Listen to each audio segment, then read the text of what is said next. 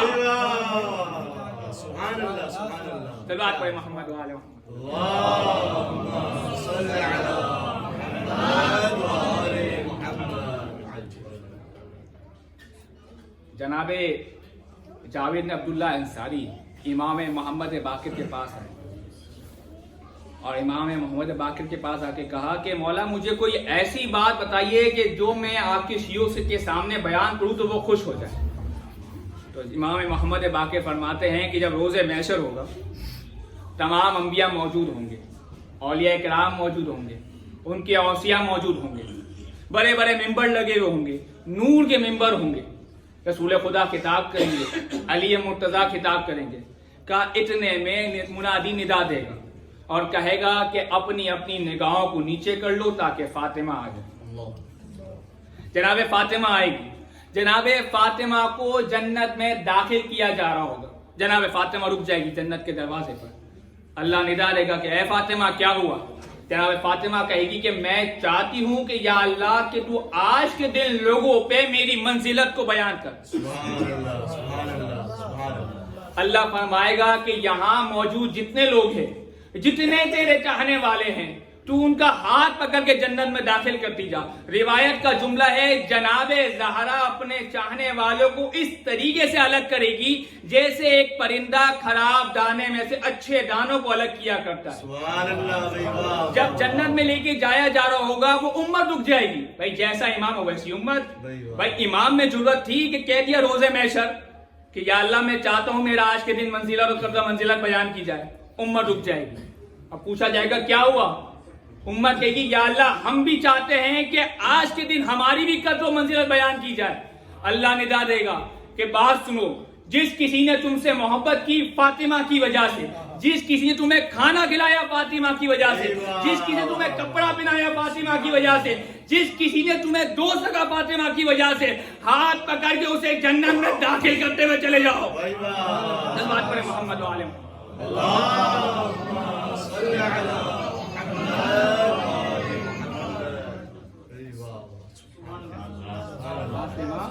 وسیلہ نجات ہے، نہ کہ صرف اس دنیا میں، مرنے کے بعد برزخ کے مقام میں، روز محشر میں۔ اور وسیلہ نجات بنانے کے لیے ضروری ہے کہ میں ان سے محبت بھی کروں، تقاضا محبت یہ ہے کہ ان کے دشمن سے اظہار برات بھی کروں۔ روز محشر جہنم کے دروازے میں جناب سیدہ کھڑی ہوگی، اور جب ان کے چاہنے والوں کو جہنم میں ڈالا جا رہا ہوگا جناب سیدہ کہے گی کہ یا اللہ کہ تو نے نہیں کہا تھا کہ میرے چاہنے والے جنت میں جائیں گے؟ اللہ کہے گا بالکل کہا تھا۔ تو کہا تیرا وعدہ تو سچا ہوتا ہے، پھر کیا ہو؟ کہا میں چاہتا تھا کہ تو یہ مجھ سے کلام کر تاکہ اہل محشر پہ تیری منزلت بیان ہو سکے۔ تجھے جس کی پیشانی پہ لکھا ہوا نظر آ رہا ہے کہ وہ تیرا چاہنے والا ہے، اس کا ہاتھ پکڑ کے اسے جنت میں لے کے چلی جا۔ ایک جملہ کہوں آپ کی خدمت میں. روز محشر جہنم کے دروازے پہ کھڑی ہے, آنکھ کے پاس کھڑی ہوئی ہے جناب سیدہ. ایک یہ آگے کہ جہاں جناب سیدہ کھڑی ہے تاکہ اپنے چاہنے والوں کو بچا سکے. ایک وہ وقت تھا کہ جہاں جناب سیدہ کھڑی ہوئی تو آنکھ پہ ہی تھی, لیکن وہاں آنکھ پہ کھڑی تھی صرف اس لیے تاکہ علی ابن ابی طالب کو بچا سکے, تاکہ علی کی حفاظت کر سکے. بس 2 جملے پہ تمہاری خدمت ختم کروں گا. تاریخ کا بڑا عجیب جملہ ہے.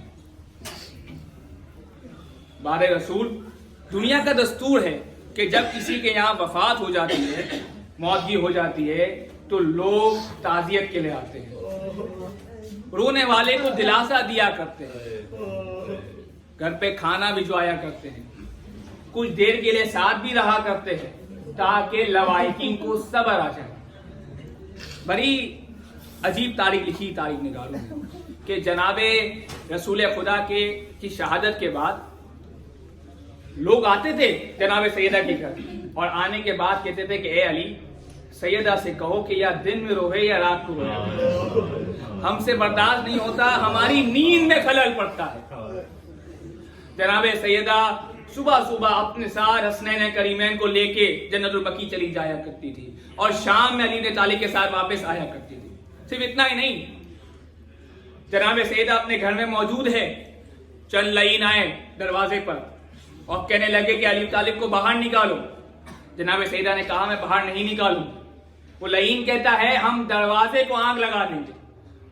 کہا کیا تم اس دروازے کو آگ لگاؤ گے جس میں حسن و حسین رہتے ہیں؟ کہا ہاں بالکل اسی میں آگ لگائیں گے. تاریخ کا جملہ سنو گے, لکڑیاں جمع کی گئی, دروازے کو آگ لگائی گئی, سیدہ جلتے دروازے کی پیچھے کری ہے, دروازے میں ایک کیل بھی پیوست ہے. اب سیدہ اپنے ہاتھوں سے جلتے دروازے کو روکنا چاہ رہی ہے. تاریخ کا جملہ ہے اتنے میں ایک لعین آگے بڑھا, ایک زوردار لات دروازے پر ماری, اے سیدہ در و دیوار کے درمیان. تاریخ کا جملہ ہے در و دیوار کے درمیان سیدہ موجود تھی. اے وہ جو کیل موجود تھی نا دروازے میں, جو آگ کی وجہ سے گرم ہو چکی تھی, ارے سیدہ کے سینے میں پیوست ہوئی. وہ لعین کہتا ہے کہ جب میں سیدہ کو در و دیوار کے درمیان دبا رہا تھا نا, سیدہ نے کہا السلام علیکم یا بتا, اے میرے بابا میرا سلام قبول کرے, اے میرے بابا میری مدد کو آئے. لعین کہتا ہے میں پیچھے ہٹ گیا ایک دفعہ, پھر مجھے اپنے بدر کا بدلہ یاد آیا. کہتا ہے میں نے سیدہ کو دوبارہ سے در و دیوار کے درمیان اس طرح دبایا, ارے جیسے پھل کو دبا کے اس کا رس نکالا جاتا ہے. اجر کو من اللہ, خدا کوئی غم نہ دے سوائے غم شبیر کے, خدا کسی غم میں نہ سوائے غم شبیر کے. بھائی شہادت کی شب شہادت موجود ہے. راوی بیان کرتا ہے کہ میں نے سیدہ کو در و دیوار کے درمیان دبانے کے بعد ایک زوردار تماچا سیدہ کے رخسار پہ مارا کہ آنکھوں میں خون اتر آیا, گلے کا گلوبل زمین پر پھیل گیا, تلوار کو نکالا, نیام کے ساتھ تلوار سیدہ کے کندھے پر ماری, کنفس سے چابوک لیا اور ایک زوردار چابوک سیدہ پہ وار کرنا شروع کیا. خدا کوئی غم نہ دے سوائے غم شبیر کے, خدا کسی غم میں نہ ہو سوائے غم شبیر کے. بیان کرتا ہے کہ جیسے ہی میرا مارنا تھا نا, سیدہ زمین پر گری. ہے وہ جلتا دروازہ سیدہ کے منہ پہ تھا. اب جملہ سنتے جانا, 50 لوگ موجود تھے, فوجی جوتے پہنے ہوئے تھے. سیدہ زمین پر دروازے کے اوپر سے وہ 50 لوگ چلتے ہوئے آئے, علی کے گلے میں رسی باندھی, کھینچتے ہوئے لے کر گئے. دروازے کا گننا تھا. ارے سیدہ نے کہا پزا, ارے میرا موسی شہید ہو گیا. اجرکم من اللہ, خدا کوئی غم نہ دے سوائے غم شبیر کے, خدا کسی غم میں نہ سوائے غم شبیر کے. تاریخ کا بڑا عجیب جملہ, تاریخ لکھتی ہے کہ جب علی کو کھینچ کے لے جایا گیا نا, گلے میں رسی بندھی ہوئی تھی, علی کو لے جایا جا رہا تھا. ایک طرف سے علی کو کھینچا جا رہا تھا, دوسری طرف سے سیدہ علی کا ہاتھ تھامے ہوئی تھی کہ میں علی کو نہیں جانے دوں گی. اتنے میں کنفس آگے بڑھا, ارے اپنا تازیانہ نکالا, زوردار سیدہ پہ مارا. اجر کو من اللہ. تاریخ بیان کرتی ہے چند دنوں کے بعد جناب سیدہ اسی غم کی وجہ سے اپنے بستر پر موجود تھی. جناب علی بن طالب کو بلایا گیا. علی بن طالب موجود ہے جناب سیدہ کے سرہانے پر. جناب سیدہ کے سر کو اپنے سینے سے لگایا. کہنے لگے بی بی فرمائیے کیا وصیتیں کرنا چاہتی ہے. میں ہاتھ جوڑوں گا میرے مولا. مولا بڑا عجیب مرحلہ ہے, بڑا ہی عجیب مرحلہ ہے, بڑا ہی مشکل مرحلہ ہے, لیکن میرے مولا 61 ہجری میں کربلا میں آئیے گا. حسین موجود ہوں گے, علی اکبر ہوں گے.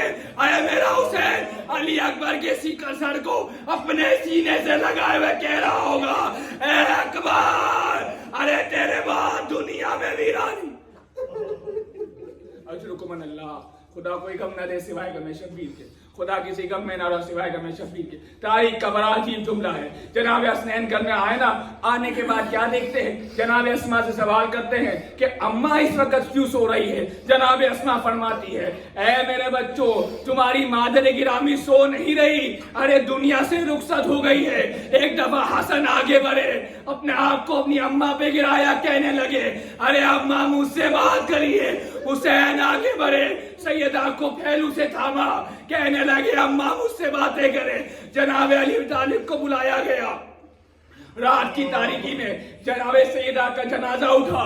جناب سیدہ کو لے کے جب میرا مولا جنرل البقیع میں آیا ہے نا, اور جنازہ دفن کرنے کے وقت میرا مولا کہتا ہے, اے میرے بھائی, اے محمد مصطفیٰ, آپ کی امانت کو آپ کے سپرد کرنے جا رہا ہوں, لیکن مجھ سے معاف کریے گا, جیسی دی تھی ویسی سلامت نہ لا سکا. ارے پسلیاں ٹوٹ چکی ہے, پسلیاں ٹوٹ چکی ہے, بازو ٹوٹ چکا ہے, ارے آنکھوں میں خون اتر چکا ہے. میں کہوں گا میرے مولا بڑا ہی خطرناک مرحلہ ہے, بڑا ہی عظیم, بڑی ہی عظیم مشکل ہے, لیکن میں کہوں گا میرے مولا ذرا کربلا میں آئیے 61 ہجری کے اندر. ارے جناب سیدہ کو اپنے شہر میں تو دفنایا گیا نا, لیکن ذرا کربلا میں آئیے. 4 سالہ بچی ہے, 4 سالہ بچی ہے. ارے کوئی تماچے مارتا ہے, کوئی گوشوارے چھینتا ہے. بس آخری روایت تمہاری سہمت ہے تمام, تمہاری سہمت تمام. راوی کا جملہ ہے, ارے 4 سالہ سکینہ زندان شام میں جب اسے رخصت ہو چکی, 10 سالہ کو بلایا گیا اور سوال کیا گیا کہ اسے غسل دینا ہے. تھوڑی دیر کے بعد وہ 10 سالہ واپس آتی ہے اور کہتی ہے کہ میں اس بچی کو غسل نہیں دوں گی. کہا کیوں, کیا وجہ ہے؟ کہا یہ بتاؤ کیا یہ بچی یتیمہ ہے؟ کہا تجھے کیسے پتا چلا؟ کہا میں غسل دینے کے لیے اس کا لباس ہٹاتی ہوں, جسم کا گوشت اپنے آپ آ رہا.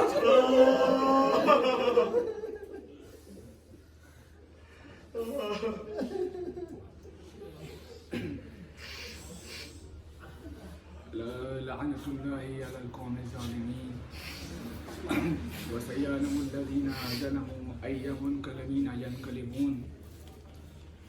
بار الہ تجھے واسطہ ہماری چھوٹی سی عبادت کا تمام مشکلات کو حل فرما.